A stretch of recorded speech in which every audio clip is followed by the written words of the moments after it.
আমি মন্তব্য করবো না ব্যক্তিগতভাবে। শুভেচ্ছা।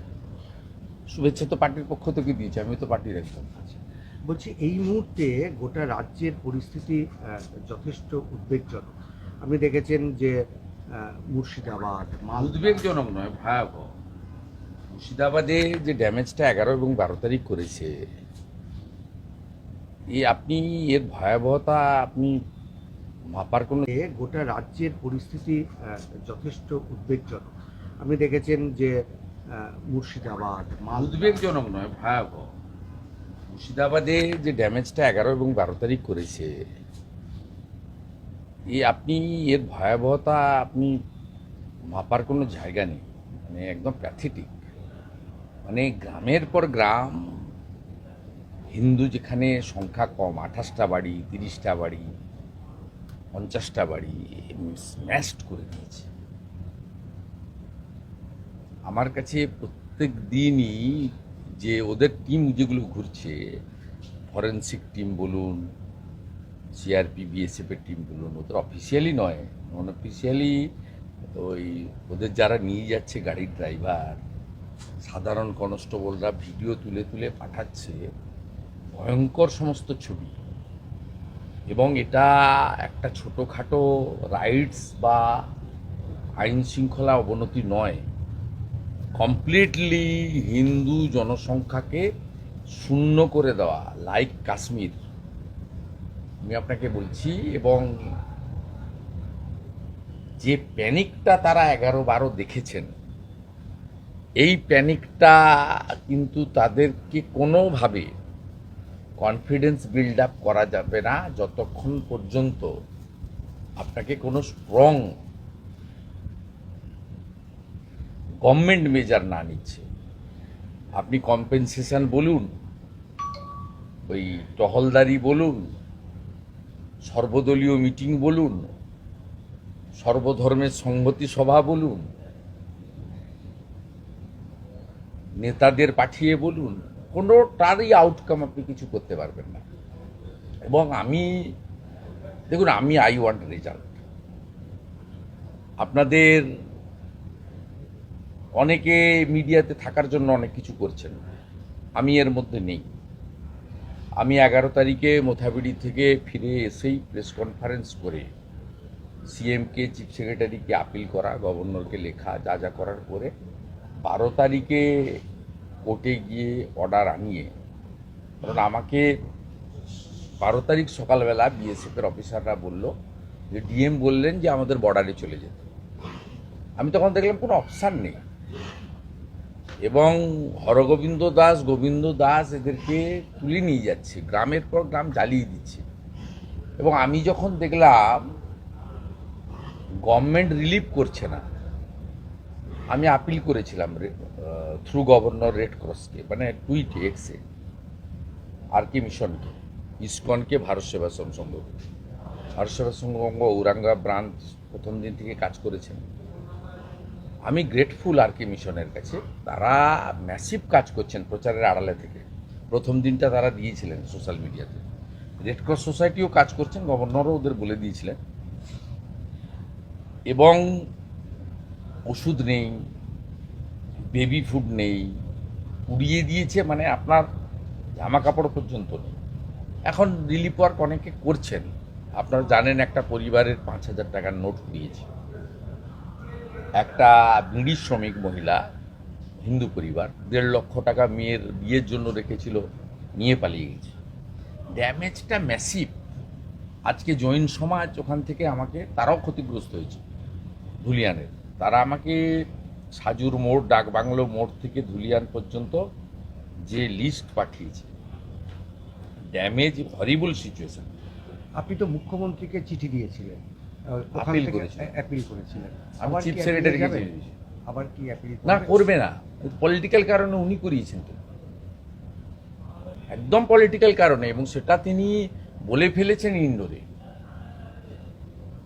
অমিত শাহজিকে গালাগালি করার কারণ হচ্ছে যে 11 তারিখে বিএসএফ চলে এলো সঙ্গে সঙ্গে, 12 তারিখে যখন সেন্ট্রাল ফোর্স ডিপ্লয়মেন্টের জন্য, কোর্ট তো অর্ডার করতে পারে, কিন্তু সেন্ট্রাল ফোর্স ডিপ্লয়মেন্ট করতে গেলে তো এমএইচএকে সিদ্ধান্ত নিতে হয়। সেন্ট্রাল ফোর্স তো under the control by the MHA, আর এমএইচএতে স্ট্রং হোম মিনিস্টার বসে আছেন। তো তিনি যেভাবে সাথে সাথেই আপনার 5 কোম্পানি বিএসএফ দিয়ে পরে 17 কোম্পানি করে দিয়েছেন, ঝাড়খণ্ড থেকে সিআরপিএফের কোবরা ইউনিট আনা, এখান থেকে ডেল্টা ইউনিটকে পাঠানো করে যেভাবে করেছেন, তা তো অমিত শাহজির যে প্রোঅ্যাক্টিভ রোলটা এটা মমতা ব্যানার্জি বুঝেছেন, তাই তিনি ওখানে গালি দিয়েছেন। এবং তিনি যেটা বলেছেন ওটা মালদার মধ্যে পড়ে, যে অ্যাডমিনিস্ট্রেটিভ ডিস্ট্রিক্ট তো মুর্শিদাবাদ, পুলিশ ডিস্ট্রিক্ট তো জঙ্গিপুর, মালদা তো শুধু সাউথ মালদা পার্লামেন্ট। ওনার মুখ থেকে বেরিয়ে গেছে সত্যি কথাটা, কারণ একদম খুব ক্যালকুলেটিভ ওয়েতে করেছে। 48,000 মাইনাস আছে মোথাবাড়িতে, শামসেরগঞ্জ এবং ফারাক্কা দুটোতেই ঈশা খান চৌধুরীর লিড আছে। আপনার মোথাবাড়িতে 66% মুসলমান ভোট, 34% হিন্দু ভোট, আর এই দুটোতে 25%-এর নিচে হিন্দু ভোট। এই 3টে parliament seat, assembly seat, including মাঝখানে পড়ছে আপনার কালিয়াচক, বৈষ্ণবনগর, এই সব সিটগুলোতেই বৈষ্ণবচকে বিজেপি লিড আছে। একদম ক্যালকুলেটিভ ওয়েতে তৃণমূল কংগ্রেস তার মুখ্যমন্ত্রী এটা করিয়েছেন। আপনি ভাবতে পারবেন না, ঠিক গত শুক্রবার এই দিনে বেলা 2টো থেকে সন্ধ্যে 6:30 অবধি পুলিশ নামক কোনো বস্তু ছিল না।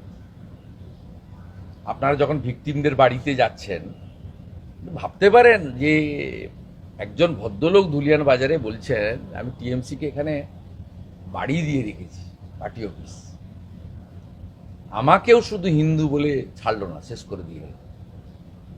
আপনাকে তো এখনো পর্যন্ত তো যাওয়ার ব্যাপারে কোনো অনুমতি পাননি হাইকোর্টের, কারণ আমরা দেখলাম যে রাজ্য সরকার আপনার মানে আপনি যাতে না যেতে পারেন সেই নিয়ে সওয়াল করেছে, এবং তাদের যুক্তি আপনি গেলে ওখানে আরও বেশি উত্তেজনা তৈরি হবে।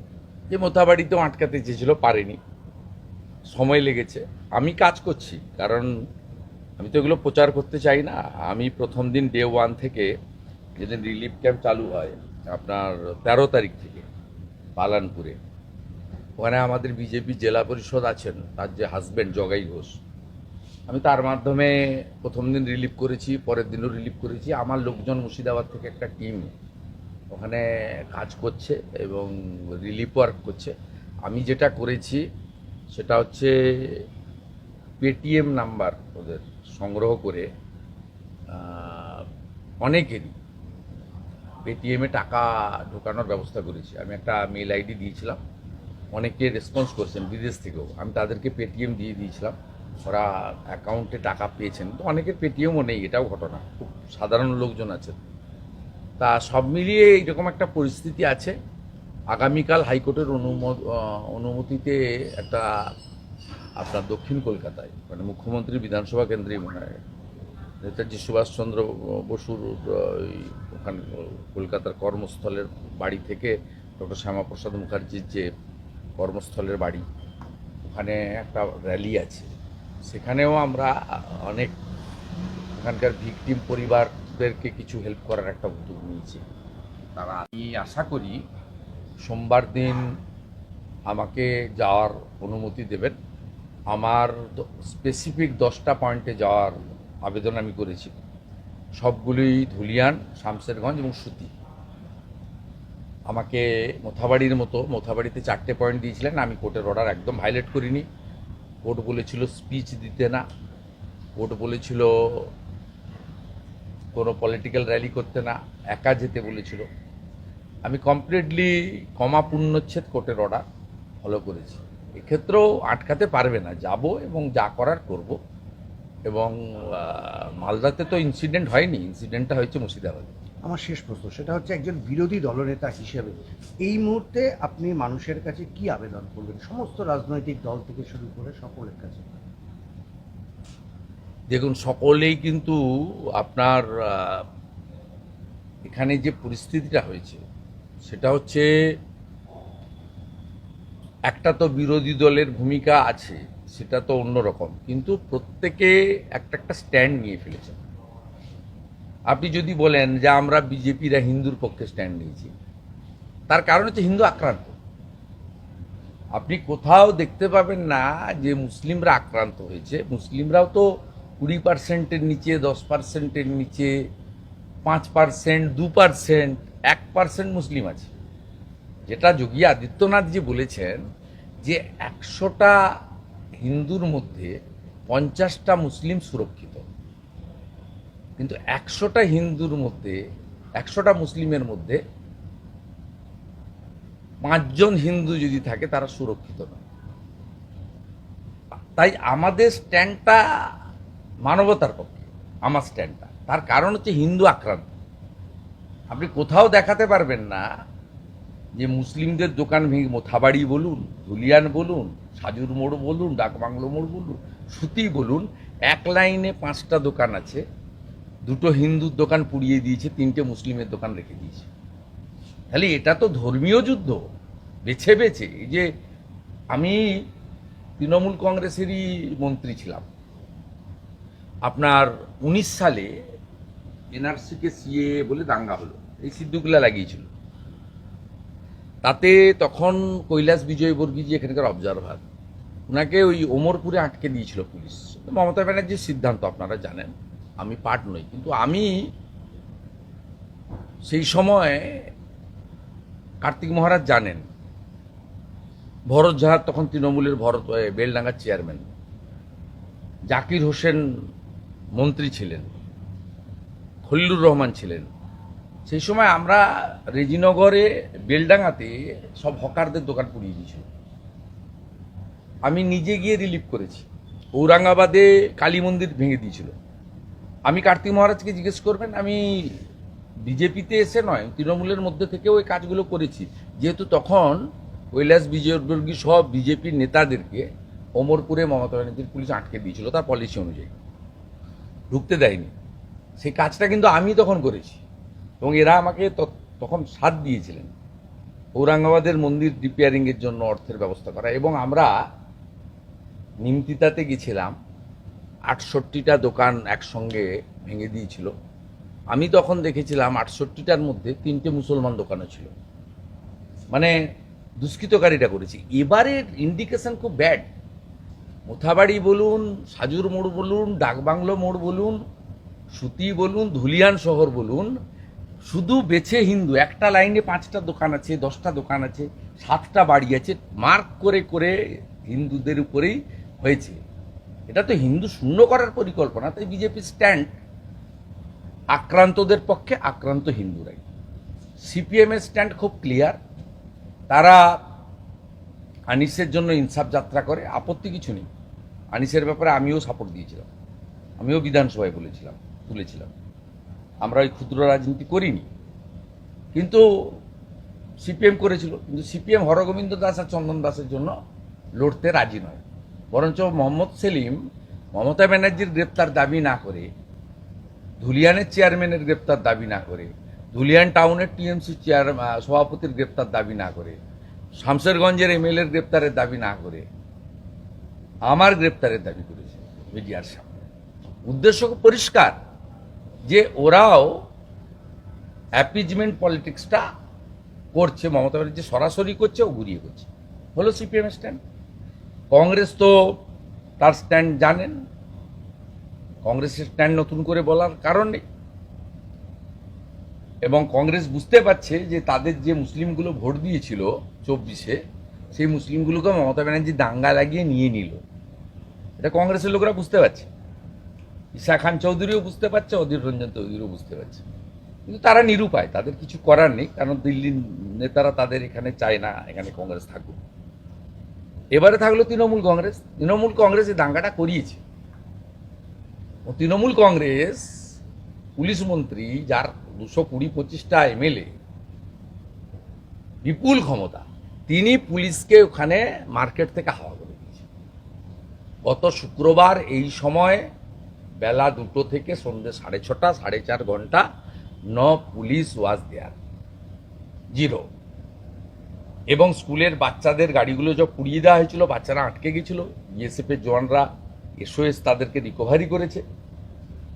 পরের দিন সকালবেলা আর্লি মর্নিং ডিএম মুর্শিদাবাদ, ওখানকার ডিআইজি বিএসএফকে বলেছে যে আপনার কাজ শেষ হয়ে গেছে, আপনি বর্ডারে ফিরে যান। সেই জন্যই তো চিফ জাস্টিস চেন্নাইতে ছিল, প্রেয়ার করিয়ে অর্ডার করিয়ে, আমি কৃতজ্ঞ। আবার রাজ্যপাল তাও আজকে গেছেন, মালদা গেছেন রাজ্যপাল। মালদায় তো কিছু হয়, যা হচ্ছে। মালদাতে কিছু হয়নি। ওনার লিমিটেশন আছে। উনি আপনাকে বলি শুনুন, উনি সব বুঝতে পারছেন। আমিও একাধিকবার গেছি, কথা বলি, অসহায়। কিন্তু উনার তো মানে 188তে সংবিধানে রাজ্যপালের কথা ইনারা শুনতে বাধ্য নন, কিন্তু রাজ্যপাল যা যা কাগজ চাইবে, সে কনফিডেন্সিয়াল ডকুমেন্ট হলো, তার কপি দিতে বাধ্য। সংবিধানের 188। আপনি অবাক হয়ে যাবেন, স্বাধীনতার পরে এই গভর্নরকে রিপোর্ট দেয় না, আর এই গভর্নর সাহেবও হজম করছেন। নয় সাংবিধানিক রাষ্ট্রপতিকে ওনার রিপোর্ট করা উচিত, নয় আমি আরটিআই করেছি, আমাকে কপি দিলে তো আমি কোর্টে চলে যাই। আমাকে ওনার অফিসও কন্ট্রোলে নেই, রাজভবনের office control by Mamata Banerjee. আমার আরটিআইয়ের উত্তর পাইনি আমি। আপনি চাইলে আপনাকে কপি পাঠিয়ে দিচ্ছি আপনাকে হোয়াটসঅ্যাপে, আরটিআই এবং তার রিপোর্ট। কি মারাত্মক সংবিধান ভাঙছে এই সরকার, যেটা কোনোদিন করতে পারেনি। জ্যোতিবাবু বুদ্ধদেব ভট্টাচার্য কোনোদিন করেনি। গোপালকৃষ্ণ গান্ধীর সঙ্গে এত কনফ্লিক্ট, রিপোর্ট চেপে দেওয়া 188-এ পারে না করতে। জগদীপ ধনকরের সঙ্গে করতে পারেনি।